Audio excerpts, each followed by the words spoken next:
Bismillahirrahmanirrahim. Assalamualaikum warahmatullahi wabarakatuh. Perkenalkan, nama saya Muhammad Rijara PI, kelas malam B dari jurusan Informatika angkatan 2021. Di sini saya akan sedikit menjelaskan materi tentang graf. Sejarah graf. Graf sering digunakan untuk mempresentasikan sebuah objek dan hubungannya dengan objek lain. Sejarah teori graf bermula saat ahli matematika dari Swiss, Leonhard Euler, memecahkan masalah jembatan Königsberg.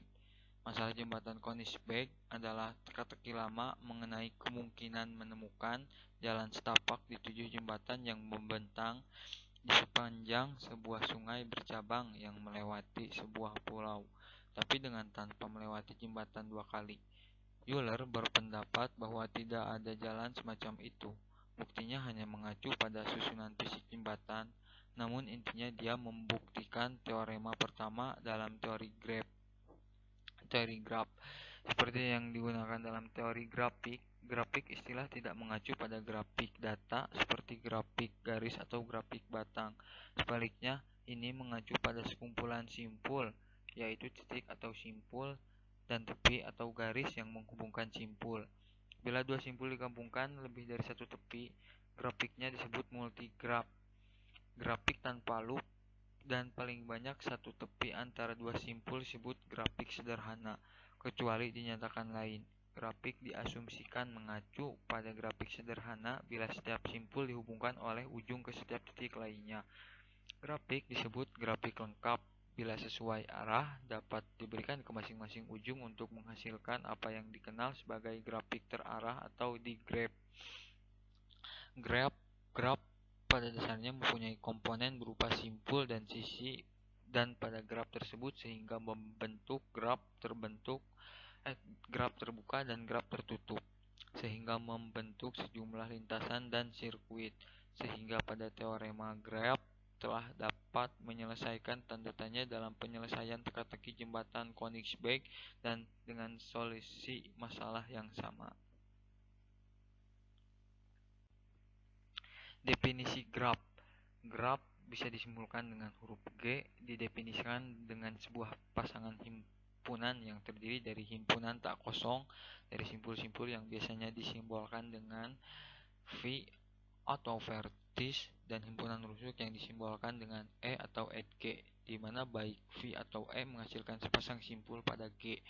Kemudian himpunan simpul pada G akan dinotasikan sebagai V dan himpunan rusuk pada G akan dinotasikan dengan E, sehingga akan menghasilkan rumus sebagai berikut: G sama dengan V, E. Sedangkan menurut Siang 2002 187 menyatakan bahwa pada suatu graf G akan terdiri dari dua himpunan yang berhingga, sehingga suatu graf G terdiri dari himpunan V dan E, yang kemudian akan dituliskan dengan V, E, dengan V yang merupakan himpunan berhingga dan E yang terdiri dari himpunan rusuk yang berisian dengan V. Dengan demikian dapat disimpulkan bahwa graf G merupakan sebuah pasangan himpunan yang mana di dalamnya akan terdiri dari himpunan tak kosong dan himpunan rusuk yang keduanya kemudian disimbolkan dengan V dan E. Kemudian untuk mempermudah penjelasan mengenai graf G dapat dilakukan dengan hubungan dua titik, dua sisi, dan simpul diberikan nama tertentu. Jenis-jenis graf ada 5 jenis. Yang pertama ada graf sederhana, graf ganda, graf semu, graf berarah, dan graf tak berarah. Yang pertama ada graf sederhana atau simple graph. Graf yang tidak mengandung gelang maupun sisi ganda dinamakan graf sederhana. Gambarnya ada di gambar di layar. Gambar di atas adalah contoh graf sederhana yang mempresentasikan jaringan komputer. Simpul menyatakan komputer, sedangkan sisi menyatakan saluran telepon untuk berkomunikasi. Saluran telepon dapat beroperasi pada dua arah. Pada graf sederhana, sisi adalah pasangan tak terurut. Jadi menuliskan sisi U, V sama saja dengan V, U. Kita dapat juga mendefinisikan graf sederhana G sama dengan V, E terdiri dari himpunan tidak kosong, simpul-simpul, dan E adalah himpunan pasangan tak terurut yang berbeda yang disebut sisi. Selanjutnya, yang kedua ada graf tak sederhana atau unsimple graph yang terdiri dari dua graph ya. Yang pertama ada graf ganda dan graf semu. Graf tak sederhana graph yang mengandung sisi ganda atau gelang dinamakan graf tak sederhana. Ada dua macam yang tadi saya sebutkan. Yang pertama ada graf ganda, adalah graf yang mengandung sisi ganda. Sisi ganda yang menghubungkan sepasang simpul bisa lebih dari dua buah. Gambarnya sudah ada di layar kaca. Gambar di atas adalah graf ganda. Sisi ganda dapat diasosiasikan sebagai pasangan tak terurut yang sama. Kita dapat juga mendefinisikan graf ganda G sama dengan V, E terdiri dari himpunan tidak kosong, simpul-simpul, dan E adalah himpunan ganda yang mengandung sisi ganda. Adanya dengan telekomunikasi, sisi ganda pada gambar di atas dapat diandaikan sebagai saluran telepon tambahan apabila beban komunikasi data antar komputer sangat padat. Perhatikanlah bahwa setiap graf sederhana juga adalah graf ganda, tetapi tidak setiap graf ganda merupakan graf sederhana.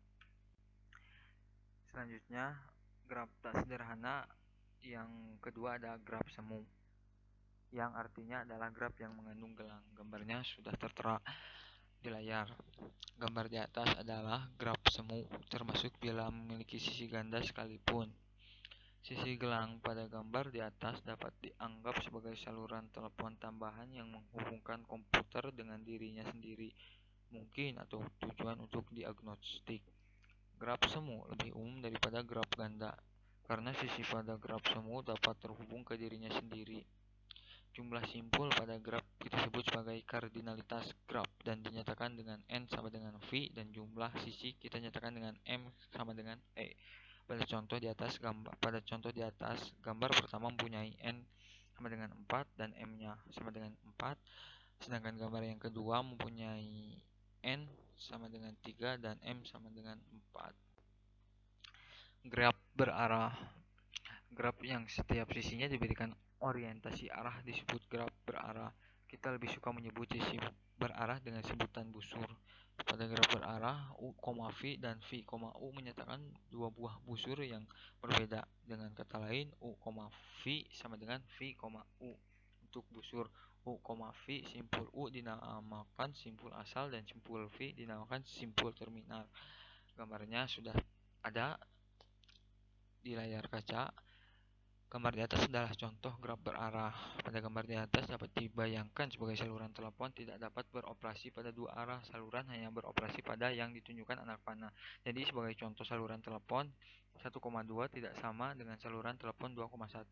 Graf berarah sering dipakai untuk menggambarkan aliran proses, peta lalu lintas suatu kota yang jalannya searah atau dua arah, dan sebagainya. Pada graf berarah, gelang diperbolehkan tetapi sisi ganda tidak. Yang terakhir ada graf tak berarah. Graf yang sisinya tidak mempunyai orientasi arah disebut graf tak berarah.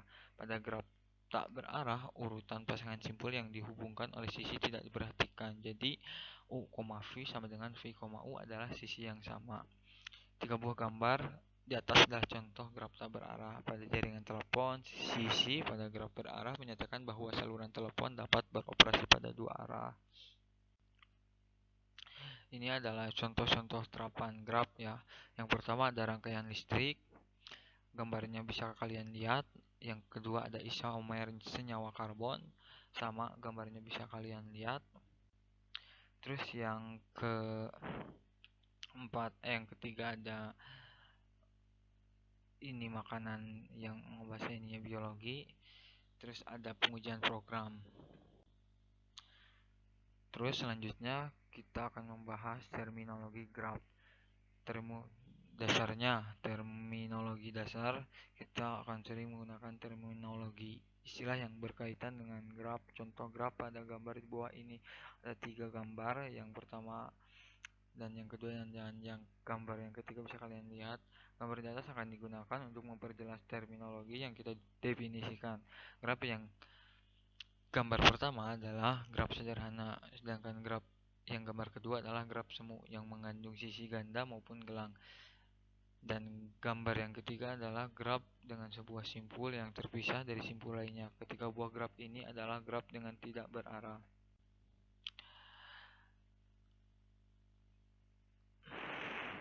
Graf yang pertama ada bertangga atau adjacent. Dua buah simpul pada graf tak berarah G dikatakan bertetangga bila keduanya terhubung langsung dengan sebuah sisi. Dengan kata lain, U bertetangga dengan V jika V, U adalah sebuah sisi pada graf G. Gambar di atas simpul 1 bertetangga dengan simpul 2 dan 3, tetapi simpul 1 tidak bertetangga dengan simpul 4 karena berjauhan dan tidak langsung searah gitu. Yang kedua ada bersisian atau insiden. Untuk sembarang sisi E sama dengan U, V, sisi E dikatakan bersisian dengan simpul U dan simpul V. Gambar di samping menunjukkan sisi 2,3 bersisian dengan simpul 2 dan 3. Sisi 2,4 bersisian dengan simpul 2 dan 4, tetapi sisi 1,2 tidak bersisian dengan simpul 4. Selanjutnya yang ketiga ada simpul terpencil atau isolated vertex. Simpul terpencil ialah simpul yang tidak mempunyai sisi yang bersisian dengannya, atau dapat juga dinyatakan bahwa simpul terpencil adalah simpul yang tidak satupun bertetangga dengan simpul-simpul lainnya. Simpul 5 adalah simpul terpencil karena tidak mempunyai jaringan, mungkin seperti itu. Yang keempat ada graf kosong atau null graph atau empty graph. Graf yang himpunan sisinya merupakan himpunan kosong disebut sebagai graf kosong dan ditulis NN yang dalam hal ini adalah jumlah simpul. Di samping adalah contoh gambar graf kosong N5. Selanjutnya ada derajat atau degree. Derajat suatu simpul pada graf terbelah adalah jumlah sisi yang bersisian dengan simpul tersebut. Notasi D V menyatakan derajat simpul V pada graf berarah. Derajat simpul P dinyatakan dengan D in V dan D out V, yang dalam hal ini D in V sama dengan derajat masuk atau in degree sama dengan jumlah busur masuk ke simpul V, dan D out V sama dengan derajat keluar atau out degree sama dengan jumlah busur yang keluar dari simpul P, dan D V sama dengan D in V plus D out V. Contohnya bisa kalian lihat di layar kaca. Yang keenam ada lintasan atau fade.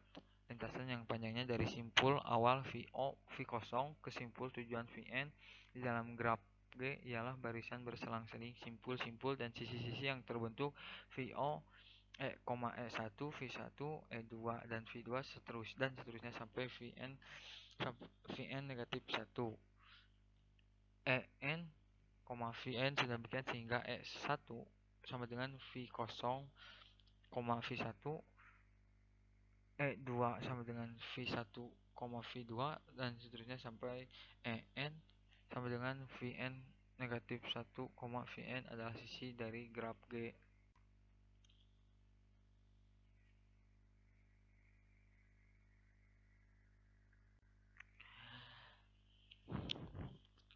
Yang ke-9 ada upagraf. Misalkan G sama dengan V, E adalah sebuah graf G. 1 V1, E1 adalah upagraf atau subgraf dari G jika V1, V dan E1 komplement dari upagraf G1 terhadap graf G adalah graf G2 sama dengan V2, E2 sedemikian sehingga E2 sama dengan E1 dikurangi E1 dan V2 adalah himpunan simpul anggota-anggota E2 bersisian dengannya. Graf ada 3 gambar. Yang pertama ada graf. Gambar yang pertama yang kedua ada sebuah upagraf. Yang ketiga adalah komplement dari upagraf. Yang ke-10 ada upagraf merentang atau spinning subgraf. Upagraf G1 sama dengan V1, E1 dari G sama dengan V, E dikatakan upagraf rentang jika V1 sama dengan V, yaitu G1 mengandung semua simpul dari G. Ada 3 gambar bisa kalian lihat. Terus yang ke-11 ada cut sheet dari graf T terhubung G adalah himpunan sisi yang bila dibuang dari G menyebabkan G tidak terhubung. Jadi cut-set selalu menghasilkan dua buah komponen. Pada graf di bawah 1,2, 1,5, 3,5, 3,4 cut-set. 1,3, 1,5, 1,2 adalah cut-set juga. Lalu 2,6 juga cut-set, tetapi 1,2, 2,5, 4,5 bukan cut-set sebab himpunannya bagiannya 1,2 dan 2,5 adalah cut-set. Ada dua gambar yang gambar A sama gambar B. Terus yang terakhir ada graf berbobot atau weighted graph. Graf berbobot adalah graf yang setiap sisinya diberi sebuah harga atau bobot. Mungkin cukup sekian penjelasan materi tentang graf dari saya. Mohon maaf apabila banyak kekurangannya. Wabillahi taufiq wal hidayah. Wassalamualaikum warahmatullahi wabarakatuh.